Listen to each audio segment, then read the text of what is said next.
السلام علیکم ورحمۃ اللہ وبرکاتہ۔ محترم دوستو، جیسا کہ آپ حضرات کو معلوم ہے کہ مفتی طارق مسعود صاحب ایک معروف عالم دین اور مشہور اسلامی اسکالر ہیں، جنہوں نے اپنے بیانات کی وجہ سے اور اپنی تقریروں کی وجہ سے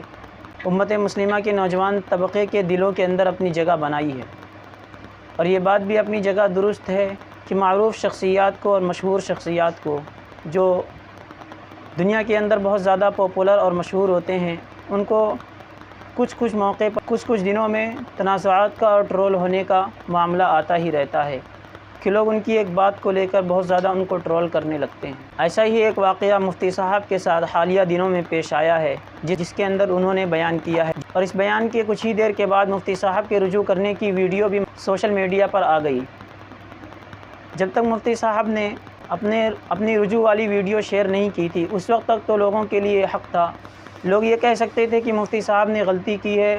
اور مفتی صاحب کے خلاف جو باتیں وہ کہہ رہے تھے کہ مفتی صاحب اپنا یہ بیان واپس لیں اور اس سے رجوع کریں، تب تک تو یہ باتیں صحیح تھیں۔ لیکن جب مفتی صاحب نے ایک مرتبہ اپنی ان باتوں کو جو انہوں نے بیان میں غلط کہہ دی تھی ان سے رجوع کر لیا، تو اب لوگوں کے لیے کوئی حق نہیں بنتا کہ وہ پھر سے مفتی صاحب کے خلاف بیان بازی کریں، جیسا کہ آپ ویڈیو میں بھی مفتی صاحب کو کہتے ہوئے سن سکتے ہیں کہ کس طرح انہوں نے اپنے موقف سے اور اپنی باتوں سے جو ان سے غلط ہو گئی تھی رجوع کیا ہے۔ آپ یہ ویڈیو دیکھیں اور اس کے بعد پھر میں آگے انشاءاللہ بولتا ہوں۔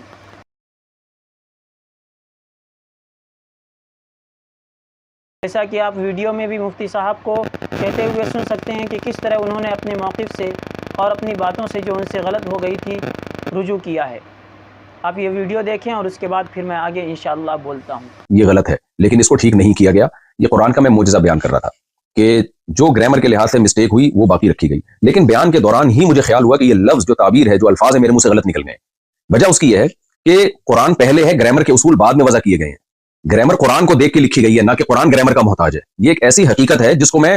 اپنے لیکچروں میں پہلے بیان کر چکا ہوں، کئی بار بیان کر چکا ہوں کہ زبان گرامر کی محتاج نہیں ہوتی، گرامر زبان کی محتاج ہوتی ہے۔ مجھے بیان کے دوران ہی اندازہ ہو گیا کہ یہ الفاظ میری زبان سے غلط نکلے، لہذا میں نے بیان میں ہی اس کی کریکشن کی کہ اگر ظاہری لحاظ سے اس میں کوئی غلطی لکھنے میں ظاہری لحاظ سے، ورنہ اس میں بڑی حکمت ہے، گرامر کی ایک مسٹیک اگر ظاہری لحاظ سے میں مسٹیک ہے تو وہ کریکشن کیا تھی جو میں نے چلائی بھی ہے کہ ظاہری لحاظ سے ہے، حقیقت میں نہیں ہے، ظاہری لحاظ سے۔ ظاہر کا مطلب یہ کہ حقیقت میں کوئی غلطی نہیں ہے، دیکھنے میں ایسا لگتا ہے کہ گرامر کے قاعدوں کے خلاف ہے۔ میرا خیال یہ تھا کہ اس سے لوگ مطمئن ہو گئے ہوں گے، لیکن وہ بھی میری غلطی تھی، مجھے اس میں اور اچھی طرح سے ایکسپلین بھی کرنا چاہیے تھا اور اسی بیان میں معذرت کر لینی چاہیے تھی، وہ بھی میں نے نہیں کی۔ یہ بھی جرم میرا، اس کی بھی غلطی کا میں اعتراف کرتا ہوں۔ تو لیکن مقصد یہی تھا کہ حقیقت میں کوئی غلطی نہیں ہے۔ ظاہری لحاظ سے غلطی کا مطلب کیا تھا کہ بھئی قرآن میں کچھ باتیں ایسی ہیں جو عام نحوی قاعدوں کے جو قاعدے بعد میں ایجاد کیے گئے ہیں ان کے خلاف ہیں۔ یہ بات صرف میں نے نہیں لکھی ہے، یہ اور بھی لوگ لکھ چکے ہیں، خود بریلوی علماء لکھ چکے ہیں۔ یہ دیکھیں مقدمہ تفسیر نعیمی، مصنف حکیم الامہ مفتی احمد یار خان نعیمی، یہ بریلویوں کے بڑے عالم ہیں، صفحہ نمبر 20 پہ لکھتے ہیں، بعض کلمات نحوی قاعدے کے خلاف معلوم ہوتے ہیں لیکن وہ پڑھے ویسے ہی جاتے ہیں جیسے کہ ثابت ہو چکے۔ مثلا علیہ اللہ، اب دیکھیں قرآن کا عام قاعدہ ہے علیہ اللہ، لیکن قرآن میں لکھا ہے علیہ اللہ، یعنی گرامر کا عام قاعدہ ہے علیہ اللہ، لیکن پڑھا جا رہا ہے علیہ اللہ۔ اسی طرح وما انسانیہ الا الشیطان، اب عام قاعدہ جو نحو کے طالب علم جانتے ہیں یہ ہے وما انسانیہ، لیکن جو احمد یار صاحب ہیں، مفتی احمد یار صاحب جو بریلویوں کے بڑے عالم، وہ کہہ رہے ہیں کہ یہ بھی عام قاعدے کے خلاف ہے، ما انسانیہ ہے۔ اور تیسری مثال وہی دی ہے جو میں نے اپنے بیان میں دی تھی، لنسفعن بالناسیہ، تو یہ بھی انہوں نے مثال دی۔ اب میں پوری عبارت دوبارہ پڑھتا ہوں، مثلا علیہ اللہ ما انسانیہ لنسفعن وغیرہ، دوبارہ یہ عبارت پڑھ دیتا ہوں میں۔ یہ لکھتے ہیں بریلویوں کے عالم، بعض کلمات نحوی قاعدے کے خلاف معلوم ہوتے ہیں لیکن وہ پڑھے ویسے ہی جاتے ہیں جیسے کہ ثابت ہو چکے، مثلا علیہ اللہ ما انسانیہ لنسفعن وغیرہ۔ تو محترم نے بھی یہ فرمایا کہ نحوی قاعدے کے خلاف معلوم ہوتے ہیں، جبکہ میں نے کیا کہا تھا، بظاہر گرامر کے خلاف ہیں، بظاہر گرامر کے لحاظ سے غلط ہیں، تو میں نے تو پھر بھی بظاہر کا لفظ لگا دیا تھا۔ تو میں پھر بھی مانتا ہوں کہ میری غلطی تھی، مجھے بہت اچھی طرح سے ایکسپلین کرنا چاہیے تھا اور اسی وقت اپنے الفاظ سے رجوع کر لینا چاہیے تھا، لیکن بعد میں نے رجوع ریکارڈ کروایا، اس کی کیا وجوہات تھی، یہ بھی میری غلطی ہے، اس میں بغیر تعویل کے اس کو بھی اپنے کھاتے میں ڈالتا ہوں میں۔ لیکن اس عمل کو آپ گستاخی نہیں قرار دے سکتے، اگر آپ نے گستاخی قرار دینا ہے پھر بریلوی کے ان عالم کے عمل کو بھی اور ان کی عبارت کو بھی آپ گستاخی قرار دیں، اور میں نے تو ان الفاظ سے توبہ کر لی، ان عالم نے تو توبہ بھی نہیں کی، اب تک تو ہمارے پاس کوئی ایسا ریکارڈ نہیں ہے کہ انہوں نے الفاظ سے توبہ کی ہو۔ تو اصل مدعا میرا یہ ہے کہ نہ میرے الفاظ کو آپ گستاخی پر لے جا سکتے ہیں، نہ تفسیر نعیمی کے مصنف کے الفاظ، بریلوی عالم کے الفاظ کو آپ گستاخی قرار دے سکتے ہیں۔ آپ ان کے الفاظ کو بھی علمی غلطی قرار دے سکتے ہیں، میرے الفاظ کو بھی علمی غلطی قرار دے سکتے ہیں۔ دوستو، آپ نے یہ ویڈیو دیکھ لیا اور اس کے اندر یہ بھی دیکھ لیا کہ مفتی صاحب نے کس طرح رجوع کیا ہے، اور اس کے اندر مفتی صاحب نے دلائل کی روشنی میں دوسرے علماء کرام کے موقف کو بھی بتایا کہ کچھ چند ایسے علماء کرام ہیں جنہوں نے اس بات کو اپنی اپنی کتابوں میں پیش کیا ہے۔ تو یہ علماء کا ایک اختلافی مسئلہ تھا، اور جیسا کہ مفتی صاحب نے کہا کہ وہ اس کی ایکسپلینیشن نہیں دے پائے صحیح طور پر، اس کو صحیح طور پر پیش نہیں کر پائے، یہ ان سے غلطی ہوئی تھی، اور اس کے بعد انہوں نے اس سے رجوع کر لیا ہے۔ اب اس کے بارے میں عوام کو بولنا ہی بند کر دینا چاہیے، کیونکہ انہوں نے رجوع کر لیا ہے، اور اس کے بارے میں علماء کرام کا بیان بھی آ گیا ہے۔ بہت سارے علماء کرام نے اس کے بارے میں لوگوں سے کہہ دیا کہ جب انہوں نے رجوع کر لیا تو اب ان کو الٹا سیدھا کہنا اسلامی نقطۂ نظر سے اور شریعت کے حساب سے جائز نہیں ہے، اور اسلام اس کی اجازت نہیں دیتا۔ جیسا کہ میں آپ حضرات کو ایک بیان سنا دیتا ہوں ڈاکٹر مولانا منظور مینگل کا، آپ اس کو سنیے اور دیکھیے کہ انہوں نے اس سلسلے میں کیا مذہب اختیار کیا ہے اور کیا موقف اختیار کیا ہے۔ سامعین محترم، 2 دن ہو گئے تقریباً، اور آپ کے علم میں ہے کہ مولانا طارق مسعود صاحب کی زبانی لغزش ہو گئی، یا ان کی یوں سمجھیے کہ ہو جاتا ہے کوئی تسامح کس طریقہ پر۔ ان کی اپنی تحقیق تھی کہ قرآن پاک یہ اس میں یہ کہ کاتب رسول زید وغیرہ ان حضرات نے اس طرح رسم الخط لکھا ہے جو کہ گرامر عربی کے خلاف ہے، اور آپ صلی اللہ علیہ وسلم چونکہ امی تھے، لکھنا پڑھنا نہیں جانتے تھے، اس لیے آپ صلی اللہ علیہ وسلم ان غلطیوں کی اصلاح نہ کر سکے۔ یہ ایک ایسی غلطی تھی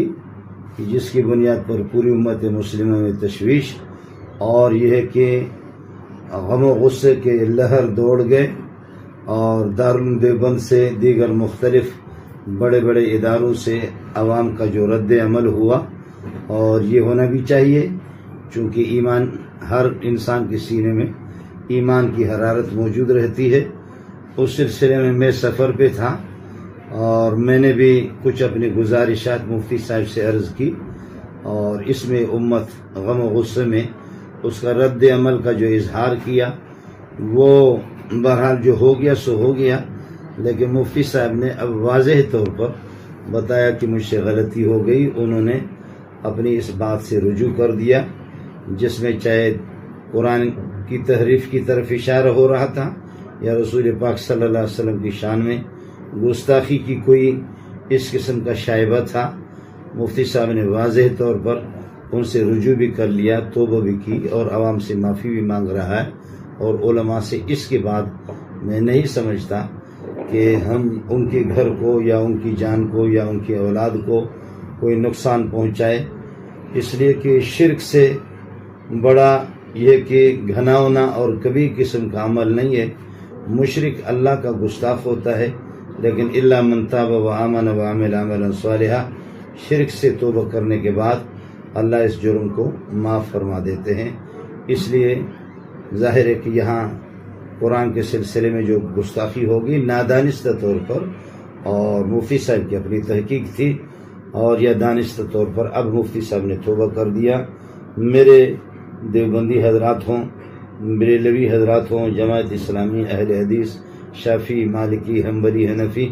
کسے باشد کوئی بھی مسلمان، اب یہ ہے کہ اللہ کے لیے کسی قسم کے آپ اپنے غم و غصے کا اظہار مفتی صاحب پر، یا اس کا یہ ہے کہ کسی ناشائستہ قسم کی حرکت میں اپنے رد عمل کا اظہار کرنا شرعاً آپ کے لیے اس کی اجازت نہیں ہوگی۔ میری اپیل ہے دیوبندی، بریلوی، جماعت اسلامی، اہل حدیث، شافعی، مالکی، حنبلی سب حضرات سے۔ دوسری ایک گزارش یہ بھی تھی کہ اس کو اب اسی کو لے کر کے اگر کوئی یہ کہہ دے